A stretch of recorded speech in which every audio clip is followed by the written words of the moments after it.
огромного масштаба, и каждый из вас, конечно, имеет к этому прямое непосредственное отношение. Поэтому, перед тем, как мы начнем поднимать первые бокалы, перед тем, как мы услышим первые поздравления, давайте еще раз встретим нашу замечательную пару. Бурные аплодисменты, крики «Ура!» Погромче, погромче, погромче, помедленнее! Получите эти аплодисменты, конечно! Терпение, самое главное, уважение, любви и верности. Это, я так понимаю, все, чего вы не следуете, да, или как? Мне просто интересно, терпение, это зачем терпение? Что, Оксана вроде не скандальная, ничего, зачем? Что терпеть-то?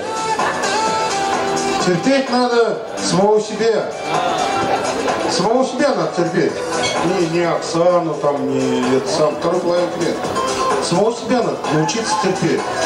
Если он научится самого себя терпеть, все в жизни дальше будет хорошо. Поверь мне.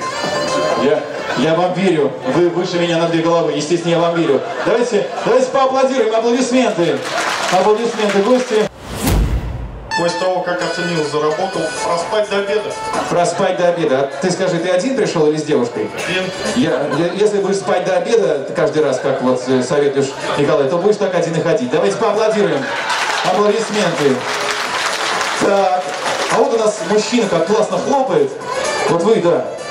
Да, конечно. Съел, он не только съел салат, но уже и какие-то косточки около него здесь рядом, от винограда, от абрикосов. Как зовут вас? Сергей. Сергей. Что вас сейчас Николай думает, что он разговаривает, у вас вместо головы букет, вот если вот так вот стоять, он сейчас думает, что это, кто это ко мне пришел. Скажите, что должен делать Николай в качестве главы семьи? Выступать на жену. Выступать на жену. А у вас жена... Я так не завидую я вам. Часто он на вас выступает? Вообще по какому поводу? Мы сейчас у нее спросим. Как вас зовут? Ольга. Ольга, часто он, я смотрю, вы даже не встаете, когда он встает, вот рядом и побаивает. Часто он выступает? По какому поводу? Он не выступает, поэтому говорит. А, он советует то, что сам не делает. Молодец. Она должна любить мужа, муж должен любить ее. Тем временем они должны оба любить друг друга. Почему они что кому должны? Ничего они не должны друг другу. Любить, почитать друг друга. Все. Спасибо, Александр, что испортили мне опрос. Большое.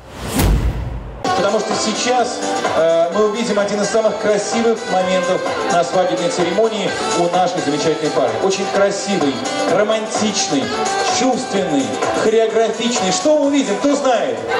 Танец нашей замечательной пары.